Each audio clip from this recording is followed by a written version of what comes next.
High, কেমন আছো সবাই? দেখো আজ আমি মাশরুম রান্না করছি। কে কে মাশরুম খেয়েছো আমাকে অবশ্যই জানিও। দেখো মাশরুমগুলো আমি কেটে নিয়েছি এবং লবণ আর হলুদ দিয়ে গরম জলে ভিজিয়ে রেখেছি। দেখো ধুয়ে নিলাম। লবণ হলুদ দিয়ে গরম জলে ভিজিয়ে রাখলে যদি কোনো ব্যাকটেরিয়া থাকে তো সেগুলো মরে যায়। দেখো দিয়ে দিচ্ছি কড়াইতে সর্ষের তেল। সর্ষের তেলে দিয়ে দেবো একটু হলুদ, দিয়ে দিচ্ছি ডুমো ডুমো করে কেটে রাখা আলু এবং একটু লবণ দিয়ে ভালো করে ভেজে নেব।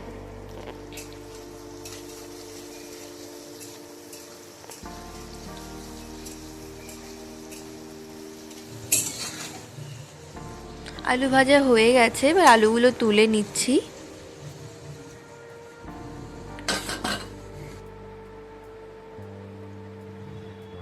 একটা মশলা করে নেব, তার জন্য দিয়ে দিলাম খোসা ছাড়িয়ে রাখা রসুন, একটু আদা, একটা পেঁয়াজ।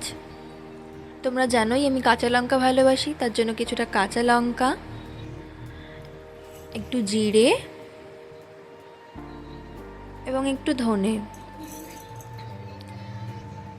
একটু জল দিয়ে একটা সুন্দর পেস্ট করে নেব। দেখো আমার মশলাটা হয়ে গেছে। এবার কড়াইতে দিয়ে দিচ্ছি ফোড়নের জন্য একটু জিরে, একটা শুকনো লঙ্কা এবং দিয়ে দেব সেই বেটে রাখা মশলাটা।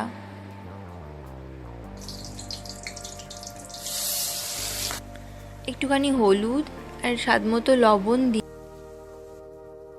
আর একটু কাশ্মীরি লঙ্কার গুঁড়ো দিয়ে দিলাম। দিয়ে একটু ভালো করে কষিয়ে নেব, তেল ছাড়া অবধি কষাবো।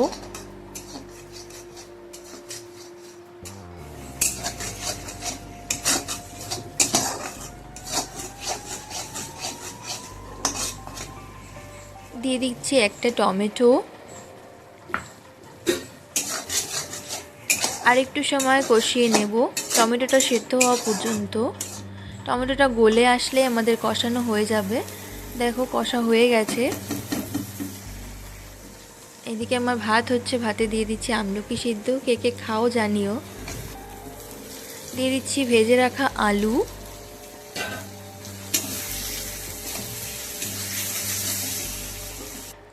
এবং সেই মাশরুমগুলো।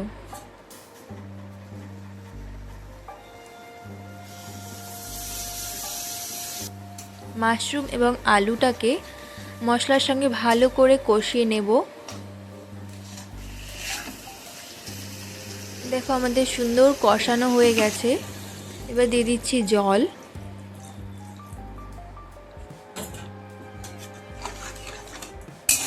জল দিয়ে একটু সময় রান্না করে নেব। দেখো রান্না হয়ে গেছে প্রায়, আর একটু ঝোল টানা অবধি রান্না করব।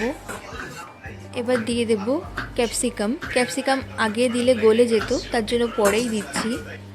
একটু শক্ত শক্ত থাকলে খেতে বেশ ভালো লাগে। সেদ্ধ হয়ে যাবে কিন্তু একেবারে গলে যাবে না। দিয়ে দিচ্ছি 1 চামচ গরম মশলা। গরম মশলা দিয়ে নামিয়ে নেব। দেখো নামিয়ে নিয়েছি। দিয়ে দিচ্ছি কিছুটা ধনেপাতা কুচি। কতটা সুন্দর দেখতে লাগছে। তোমরা কে কে খেয়েছো জানিও, আর না খেয়ে থাকলে অবশ্যই বাড়িতে রান্না করে খেয়েও, খুব ভালো লাগে। সবাই খুব ভালো থেকো। চলো বাই।